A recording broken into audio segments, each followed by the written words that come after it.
The Un Burglars by Ellis Parker Butler. Reading by Greg Marguerite.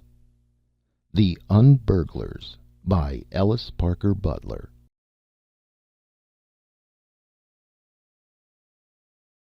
Although Detective Gubb's experience with the oubliette elevator did not lead to the detection of the dynamiters for whom a reward of $5,000 was offered, it resulted in the payment to him of one half of 3 fines of $500 for each of the 3 stores of whiskey he had unearthed.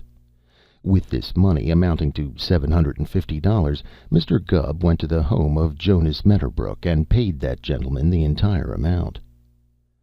"That there payment," Mr. Gubb said, "deducted from what I owe on to them shares of perfectly worthless gold mine stock." "The name of the mine, if you please, is utterly hopeless, and not perfectly worthless," said Mr. Medderbrook severely. "Just so," said Mr. Gubb apologetically. "You must excuse me, Mr. Medderbrook. I ain't no expert on to gold mines names, and offhand them 2 names seem about the same to me. But my remark was to be that the indebtedness of the liability I now owe you is only $13,750. "And the sooner you get it paid up, the better it will suit me," said Mr. Medderbrook. "Yes, sir," said Mr. Gubb, and hesitated. Then, assuming an air of little concern, he asked, "It ain't likely to suppose we've had any word from Miss Syrilla, is it, Mr. Medderbrook?" For answer, Mr. Medderbrook went to his desk and brought Mr. Gubb a telegram. It was from Syrilla. It said, "Eating no potatoes, drinking no water. Have lost 8 pounds. Kind love to Mr. Gubb." "She's wore herself down to 992 pounds, according to that," said Mr. Gubb.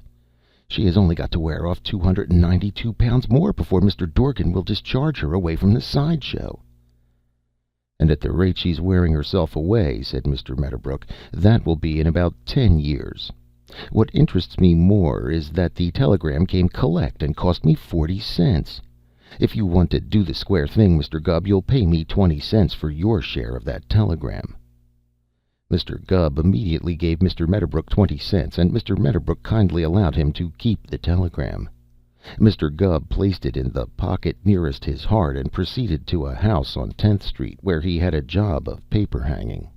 At about this same time, Smith Whittaker, the Riverbank Marshal, or Chief of Police, as he would have been called in a larger city, knocked the ashes from his pipe against the edge of his much whittled desk in the dingy marshal's room on the ground floor of the City Hall, and grinned at Mr. Griscom, one of Riverbank's citizens.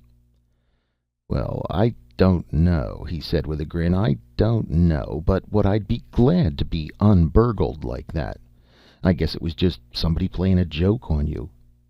"If it was," said Mr. Griscom, "I am ready to do a little joking myself. I'm just enough of a joker to want to see whoever it was in jail. My house is my house.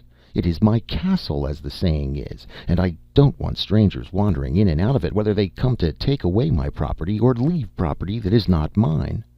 Is there or is there not a law against such things as happened at my house?" "Oh, there's a law, all right," said Marshal Whittaker. "It's burglary, whether the burglar breaks into your house or breaks out of it. How do you know he broke out?" "Well, my wife and I went to the Riverbank Theater last night," said Mr. Griscom, "and when I got home and went to put the key in the keyhole, there was another key in it. Here are the 2 keys." Marshal Whittaker took the 2 keys and examined them. One was an old door key, much worn, and the other a new key, evidently the work of an amateur key maker. "All right," said Marshal Whittaker, when he had examined the keys. "This new one was made out of an old spoon. Go ahead." "We never had a key like that in the house," said Mr. Griscom. "But when we reached home last night, this nickel silver key was sticking in the lock of the front door, on the outside, and the door was unlocked and standing ajar." "Just as if some one had gone in at the front door and left it unlocked," said Mr. Whittaker. "Exactly," said Mr. Griscom. "So the first thing we thought was burglars, and the first place my wife looked was the sideboard in the dining room, and there—" Yes, said Mr. Whittaker. There on the sideboard were a dozen solid silver spoons you had never seen before. "And marked with my wife's initials, understand," said Mr. Griscom. "And the cellar window, the one on the east side of the house, had been broken out of." "Why not broken into?" asked the Marshal. "Well, I'm not quite a fool," said Mr. Griscom with some heat. "I know because of the marks his Jimmy made on the sill." "Someone has been playing a joke on you," said Mr. Whittaker. "You wait and you'll see. You won't be offended if I ask you a question?" "My wife knows no more about it than I do," said Mr. Griscom hotly. Now," said Mr. Whittaker soothingly, "I didn't mean that. What are your own spoons? Solid or plated?" "Plated," said Mr. Griscom. "Well," said Mr. Whittaker, "there's where to look for the joke. Try to think who would consider it a joke to send you solid silver spoons." "Billy Getz!" exclaimed Mr. Griscom, mentioning the town joker. "That's the man I had in mind," said Mr. Whittaker. "Now, I guess you can handle this alone, Mr. Griscom."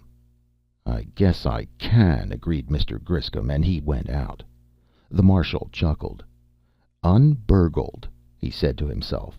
"That's a new one for sure. That's the sort of burglary to set Philo Gubb, the undetective, on." He was still grinning as he went out, but he tried to hide the grin when he met Billy Getz on the main street. Billy uttered a hasty, "Can't stop now, Whittaker," but the head of the Riverbank Police grasped his arm. "What's your rush? I've got some fun for you," said Whittaker. "Some other time," said Billy. "I just borrowed this from Doc Mortimer and promised to take it back quick." "What is it?" asked the Marshal, gazing at the curious affair Billy had in his hands. It looked very much like a coffee pot, and on the lid was a wheel like a small tin windmill. Just below the lid and above the spout was a hole as large as a dime. "Lung tester," said Billy, trying to pull away. "Let me go, will you, Whittaker? I'm in a hurry. Just borrowed it to settle a bet with Sam Simmons. I show 2 pounds more lung pressure than he does. 26 pounds. "You?" scoffed Whittaker. "I bet I can show 28 if you can show 26."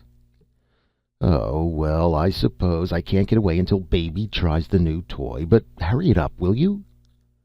The Marshal put his lips to the spout and blew. Instantly, from the hole under the lid, a great cloud of flour shot out, covering his face and head, and deluging his garments.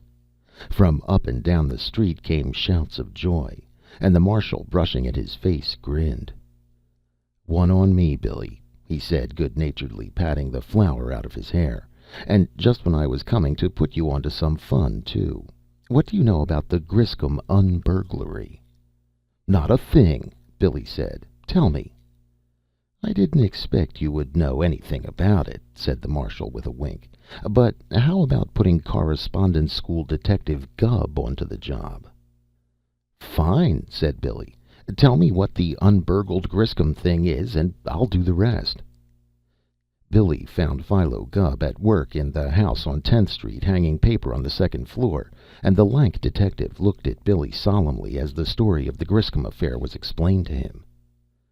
"When I started in takin' lessons from the Rising Sun Deteckative Agency's Correspondence School of Deteckating," said Mr. Gubb solemnly, "I aimed to do a strictly retail business in deteckating, and let the wholesale alone." "Seeing that you learned by mail," said Billy Getz, "I should think you'd be better fitted to do a mail order business." "Them terms of retail and wholesale is my own," said Mr. Gubb. "You don't believe anybody would unburgle a house, I guess," said Billy. "Yes, I do," Philo Gubb said. "A fellow can tie a knot, or he can untie it, can't he? He can hitch a horse, or he can unhitch it. And if a man can burgle, he can unburgle. A mercenary burglar would naturally burgle things out of a house after he had burgled himself in, but a generous-hearted burglar would just as naturally unburgle things into a house and then unburgle himself out. That stands to reason." "Of course it does," said Billy Getz, "and I knew you would see it that way." "I see things reasonable," said Philo Gubb. But I guess I won't take up the case. Unburglin' ain't no common crime. It ain't mentioned in the 12 lessons I got from the Rising Sun Correspondence School. I wouldn't hardly know how to go about catching an unburglar." "Just do the opposite from what it says to do to catch a burglar," said Billy Getz. "Common sense would tell you that, wouldn't it? But listen, Mr. Gubb, I'd let Whitaker catch his own burglars. The reason I ask you to take this case is because I know you have a good heart." "It's good, but it's hard," said Philo Gubb. "A deteckative has to have a hard heart." "All right. Here is this man, unburgling houses. For all we know, he is honest and upright," said Billy Getz. "He continues unburgling houses. The habit grows. Each house he unburgles tempts him to unburgle two. Each set of spoons he leaves in a house tempts him to leave two sets in the next house, or four sets, or a solid silver punch bowl. In a short time he wipes out his little fortune. He borrows, he begs. At last he steals. In order to unburgle one house, he burgles another. He leads a dual life, a sort of Jekyll Hyde life." "But what if I caught him?" said Mr. Gubb. "Oh, you won't catch. I mean, we will leave that to you. Frighten him out of the unburgling habit. I'll tell Marshal Whitaker you will get on the trail." "Yes," said Philo Gubb. "I feel sorry for the feller. Maybe he's lettin' his wife and children suffer for food whilst he unburgles away his substance." "Then," said Billy Getz, taking up his lung tester, "suppose you stop in at the marshal's office tonight at 8:30. Whitaker will tell you all about it."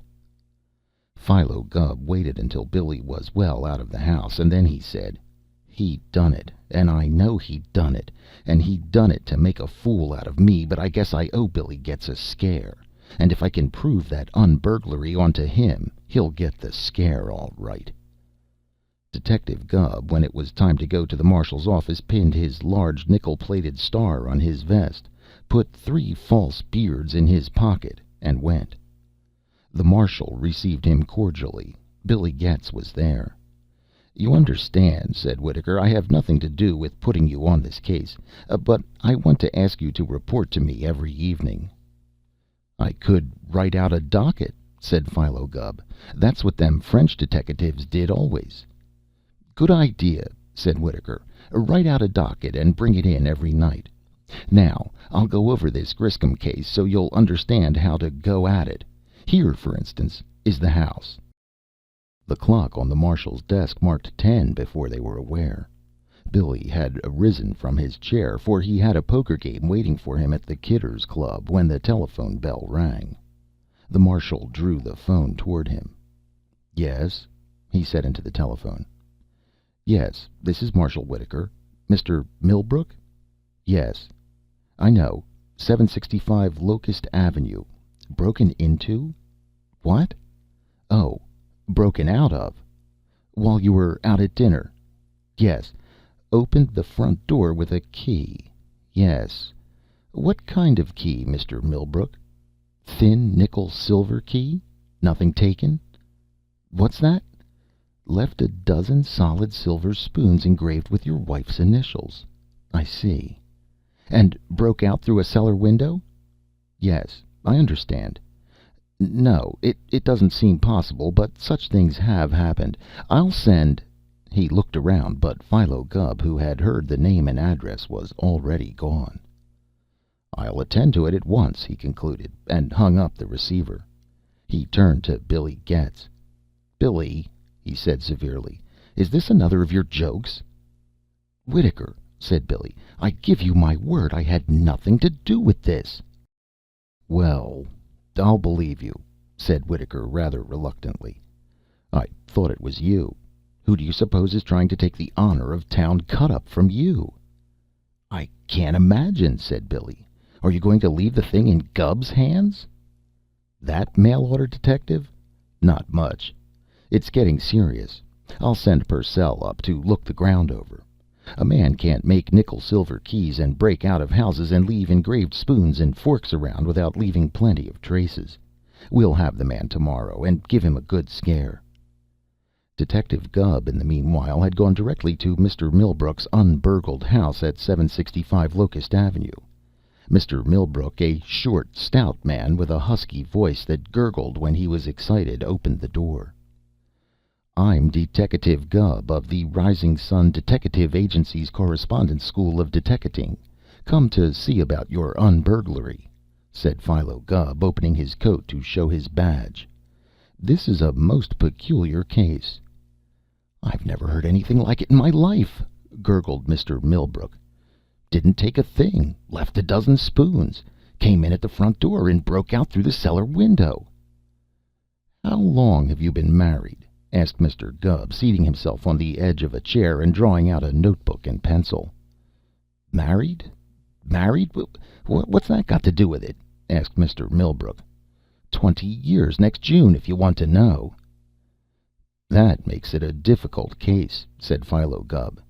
"If you was a bride and a groom, it would be easier, but I guess maybe you can tell me the names of some of the folks you've had to dinner." "Dinner?" gurgled Mr. Millbrook. "Dinner?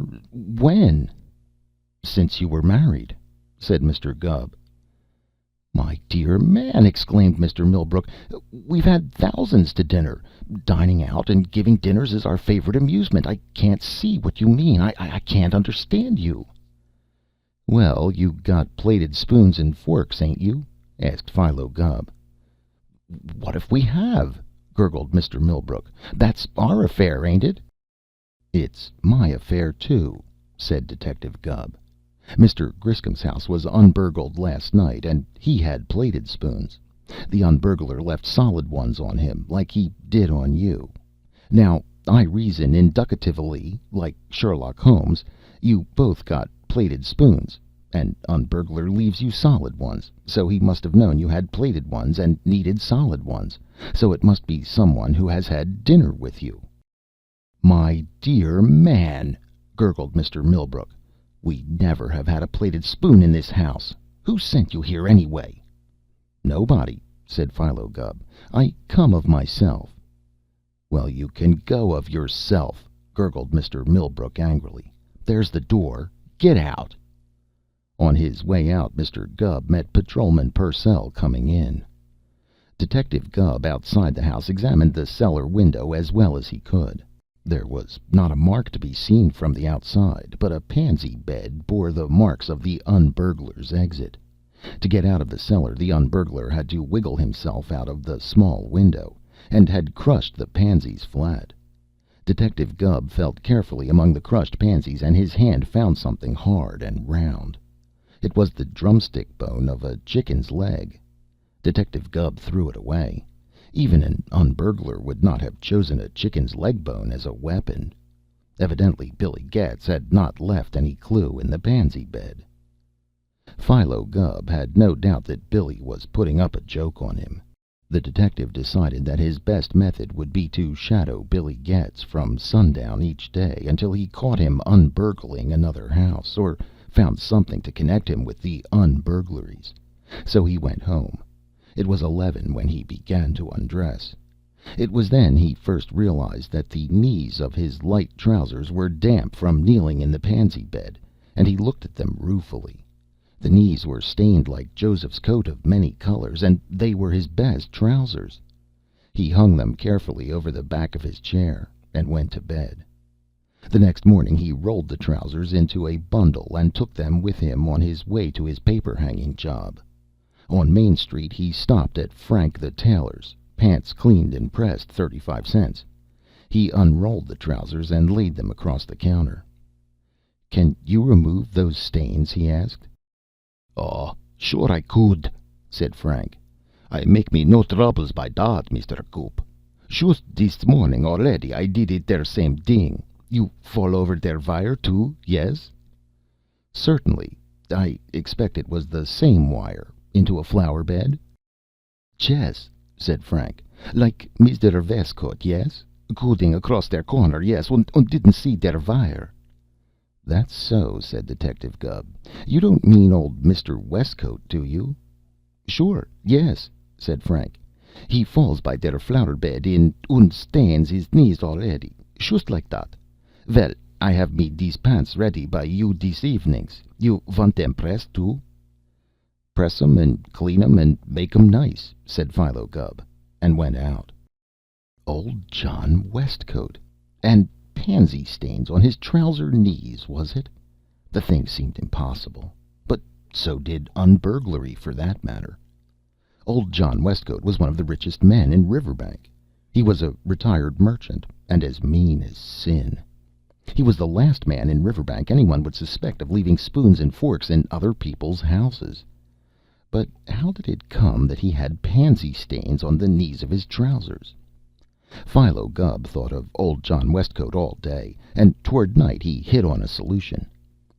Wedding presents. From what he had heard, old John was, or had been, the sort of man to accept a wedding invitation, go to the reception and eat his fill, and never send the bride so much as a black wire hairpin. And now, grown old, his conscience might be hurting him.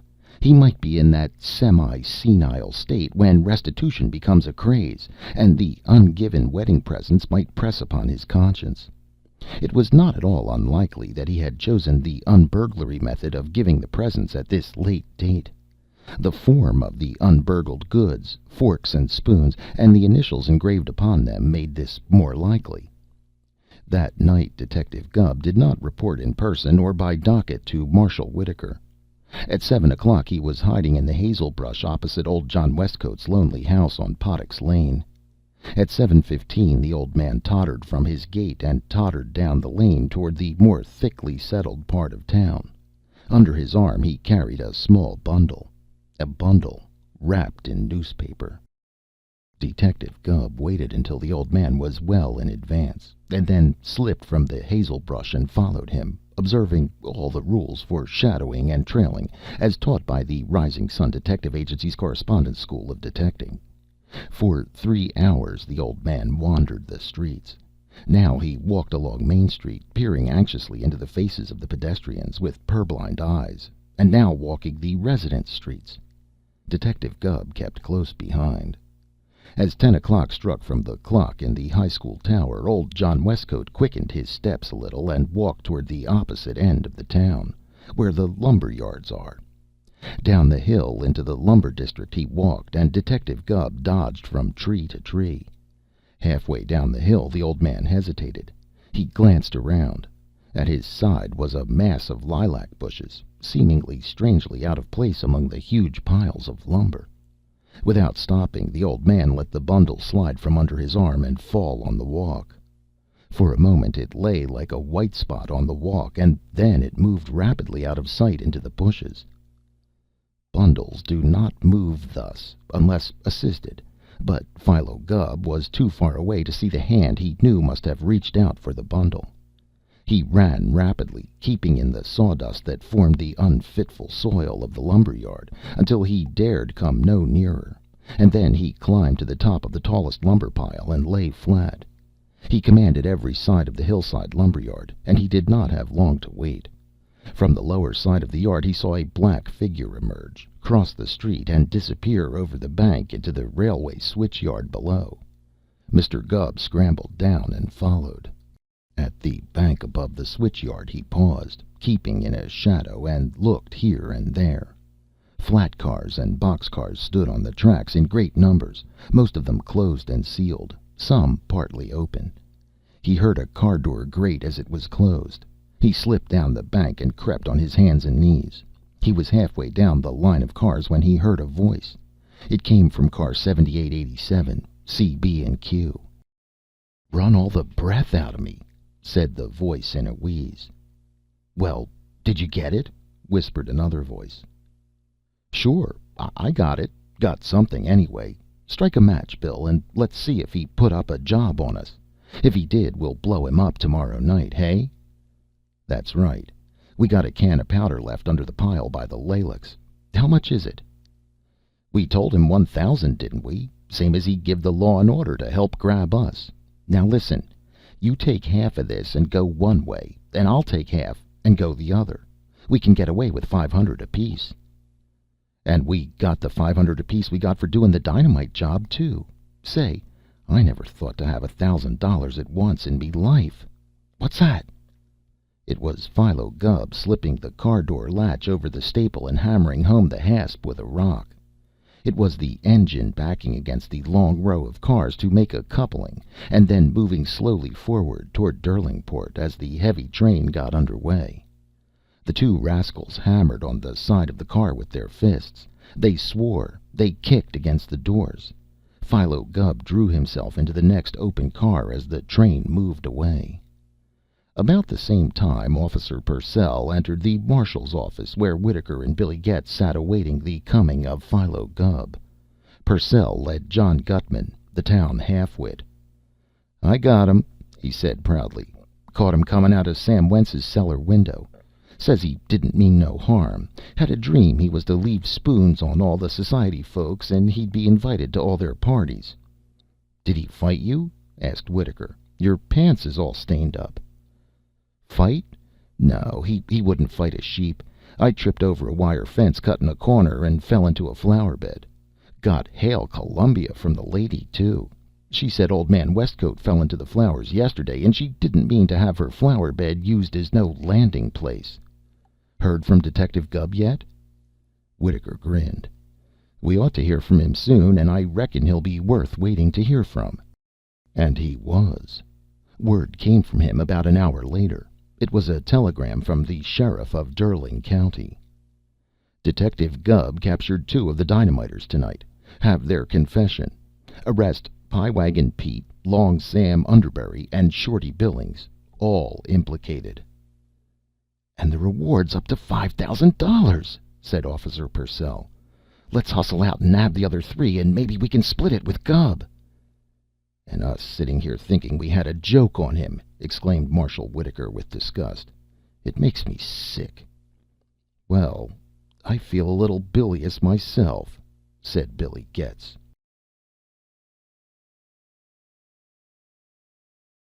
End of The Un Burglars by Ellis Parker Butler.